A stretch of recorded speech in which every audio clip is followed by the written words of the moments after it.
Which tier one team in the Big Ten is best set up for a national championship run in 2025? Let's make one thing perfectly clear. Tier one is very solidified. There's a block of three teams certainly at the top. The defending national champion Ohio State Buckeyes, the defending Big Ten champion in the Oregon Ducks, and the Penn State Nittany Lions, maybe one of the most experienced and national championship favorites out of all of these schools here in the Big Ten as we look forward to this 2025 season. So I think that's one important thing certainly to establish. Like, these are the playoff teams that I feel really good about, that have the rosters, that have the coaching, that have a great perspective towards this 2025 season. Let's start first with the defending national champions, those scarlet and gray Buckeyes from Columbus, Ohio. You know, when I look at this Ohio State team, and there's a lot to replace. There's a lot that's being lost, no question about that, not only on the coaching staff, but also those 11 guys playing between the lines as well. But when I look at this Ohio State team and their perspective for a national championship, you have two guys, one on either side of the football, that could just utterly take over a game. They've got two of the best players in college football. There's an argument, maybe they've got the two best players in college football. Of course, on offense, for my money, he is the best player in the entire country, that being number 4. That being Jeremiah Smith, the absolute freak of nature that he is. It's insane. It's unfair. It is a competitive advantage for the Buckeyes that he has not only 1, but 2 years of eligibility remaining before he can go off to the NFL. And then you've got Caleb Downs on the other side of the ball. He's the top safety in college football. We saw in that semifinal against Texas the type of plays that he can make at big times. How about that punt return last year against Indiana for a touchdown? The last punt return for a touchdown in a very long time for that Ohio State team. So both of these guys can certainly make plays, and having both of these guys on this team is going to keep Ohio State in this national championship picture. But this team is losing a lot. Like, the formula for Big Ten teams the last 2 years has been, hey, let's bring back a bunch of experienced players that have been around for years, that have kind of built some chemistry, and let's go all in for a championship. That's what Ohio State was last year, a lot like what Michigan was in 2023. I'm sure both of those fan bases love to hear that comparison that I keep on making. But this is a team that's losing Trevion Henderson. They're losing Quinshon Judkins. They're losing Will Howard at quarterback. You're losing your entire defensive line. Like, you're losing a lot of great players.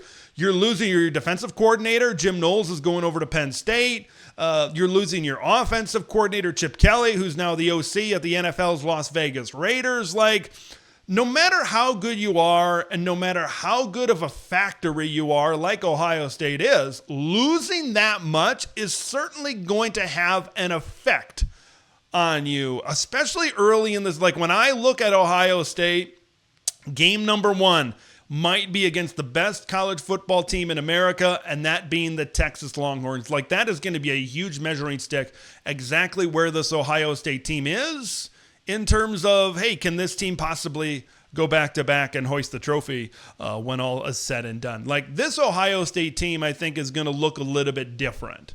That might be a Captain Obvious, certainly a type of statement. But when you look at the quarterback and the coordinator, Julian Sayin is likely to win the quarterback battle over Lincoln Kienholz in Columbus. Brian Hartline is the first-year offensive coordinator, never called plays before. Formerly the wide receivers coach, we know how good that position has certainly been over there at Ohio State. So even that's going to take some time, I think, to develop. Even though I love both of those guys, I think both of those guys are going to be stars at their respective position. It's still going to take some time. And like I said, starting things off with a great Texas team, you know, that's certainly a high bar to clear right out of the gate. I think that this team, Ohio State, has the potential to be like an absolutely nasty passing attack. With Julian Sayin, he's a 5-star talent. Okay, if he can really get up to speed, like, I feel like I could throw for like 2,000 yards and 20 touchdowns within this Ohio State offense. So he's going to have all of the weapons to deal with, and he's got a lot of talent. Once he kind of gets in there and learns and kind of works off kind of some of the things that don't work, I think this Ohio State offense is going to be slinging it. Jeremiah Smith and Brandon Inniss and Carnell Tate, Max Clare, the pass-catching tight end that comes over from Purdue. Like, this is going to be an absolutely dirty receiving group. They're going to be extremely tough to defend. It's going to be pick your poison. The run game is not as good as it was a year ago. You bring in C.J. Donaldson, who transfers over from West Virginia. You got James Peoples back there, but I think the run game is going to be a little bit more of a complement this season. Having Brian Hartline as your offensive coordinator, I think, just plays more into how much of a heavy passing attack that this is going to be. I mentioned the defensive line before. Now, you have guys like JT Tuimoloau that played for, it seems like 3 years there. Jack Sawyer was a big part. Tylik Williams. Like, these are multi-year guys that had the experience. You got, I think, really good guys coming in, but that was an elite defensive line. I don't know, was it a generational offensive line? I don't know, but it wreaked a whole lot of havoc, certainly last season. You've got guys like Caden Curry, Kenyatta Jackson. You've got an edge rusher that's transferring over from North Carolina that's going to be really good. Just how good are they going to be? Because that defensive line for Ohio State last year just came up big in so many big spots last season. If they don't have that pass rush, if they don't maybe have the guys that are going to be able to wreak havoc consistently at a higher level as they have maybe last year and the year before, how exactly is this Ohio State team going to be able to hang around in some of these games? Like their schedule, I mentioned Texas is on there, Penn State is on there, a road game at Illinois could be a little bit tricky, Michigan is on there. We know that they have not been able to defeat them, but this is an Ohio State team that I think can, in a one-game scenario, can certainly give any other team in college football a whole lot of trouble, but it's going to be a very new-look squad, certainly in Columbus, Ohio. Let's talk about Penn State. For maybe as much as being lost with the scarlet and gray, the blue and white are bringing everybody back. They're bringing everybody back. They are built in that mold, like 2023 Michigan, like 2024 Ohio State, 2025 Penn State is that type of team. Drew Aller's back. Katron Allen and Nick Singleton are back. You've got pretty much the entire offensive line is back. Dennis Sutton is back. Like, they've got good linebackers. They've got good defensive backs. Like, this is a really, really good Penn State team. Bringing in Jim Knowles as the defensive coordinator. They are very clearly loading up to make a run for a national championship in 2025. I think the big question for me, because we know where they've been.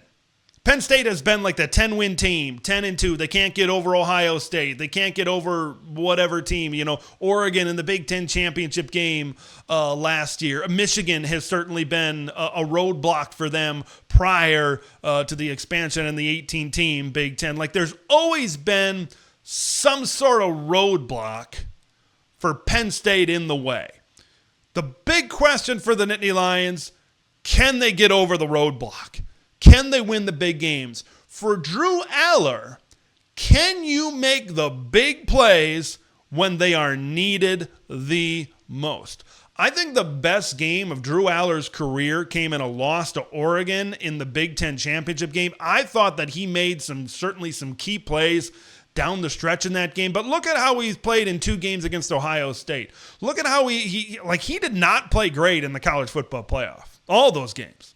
All 3 of those games. Did not make the right decision at the end of the game against Notre Dame that might have cost them a national championship when all was said and done. So I think the thing that I really want to see out of Drew Aller specifically is that he steps up in these big-time situations.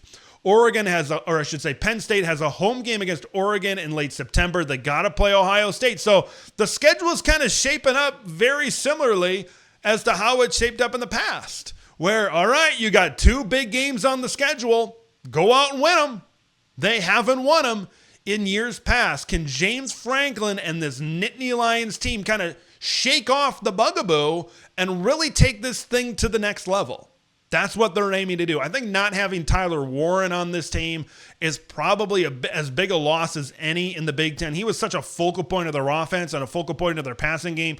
I personally think it's going to flip over. These 3 transfer wide receivers that they're bringing in, I think, are expected to bolster this team. Like, that's a big part. If you want to be able to beat Oregon, if you want to be able to beat Ohio State, you're going to need some playmakers to make some plays on the outside. We know that they're going to run the football. We know that they're going to have one of the best run games in the entire country, but you need to be able to be balanced to be able to go all the way to a national championship. Personally, I probably think Penn State is maybe the team that's most equipped to make a run for a national championship, maybe most complete. That doesn't mean they will, though. I want to finish things off with the Oregon Ducks. This was an Oregon team last year that was fairly experienced, maybe looking to load up and make a run. We all know how this thing ended on New Year's Day in the Rose Bowl. This is an Oregon team that is extremely young. This is an Oregon team that is extremely talented. You know, we talked about Julian Sayin at quarterback for Ohio State. We talked about Drew Aller at quarterback for Penn State. I think there's a potential. I think there's hype behind Dante Moore, maybe not right away, but at the end of the season, when we get to November, that he's the best quarterback out of all 3 of these guys. And maybe he's the best quarterback in the Big Ten. He has that much pure talent. You combine him with Will Stein. I think it's been huge that Dante Moore transferred in at the beginning of last season.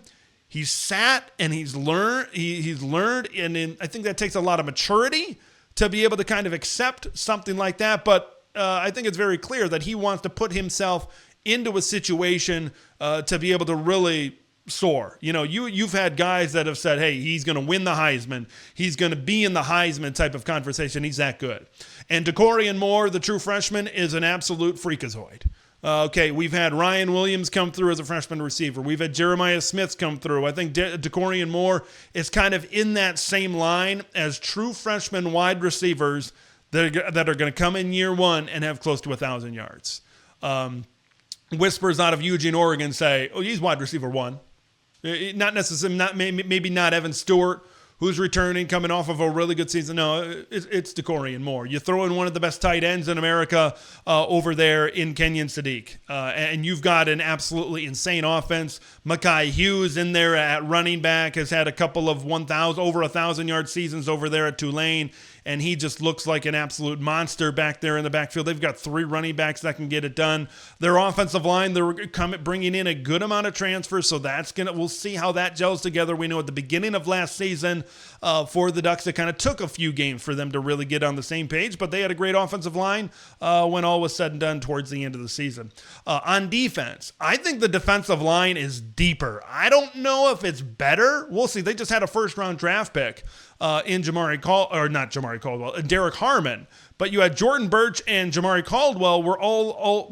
All 3 of them were top 90 picks in the NFL draft. But you've got a lot of youth coming in. Like in the secondary, you got Dylan Thieneman transferring over from Purdue. Other than that, I think there's a lot of stars in the room. Stars meaning recruiting stars that want to develop into Saturday stars. I think when all is said and done. But this is an Oregon team where I'm not sure if in the beginning of the season, they've that late September matchup against Penn State, if we're really going to see what this Oregon team is. I think this is a team that will really evolve and show who they really are towards the end of the season. That's when these young players are going to get 9 games under their belt, 10 games under their belt, 11 games under their belt. And that's when we're really going to see. I think this is a team that's built to finish strong. I think Oregon, in terms of a championship run, is maybe built more for 2026 than they're built for 2025. 2025 is a damn good football team, though, right now. But these are the 3 teams that are going to be in contention for a national championship. You could realistically sell me on reasons why all 3 of these teams could win a title. And here's to hoping one of them does, so the Big Ten can take home 3 national championships in a row.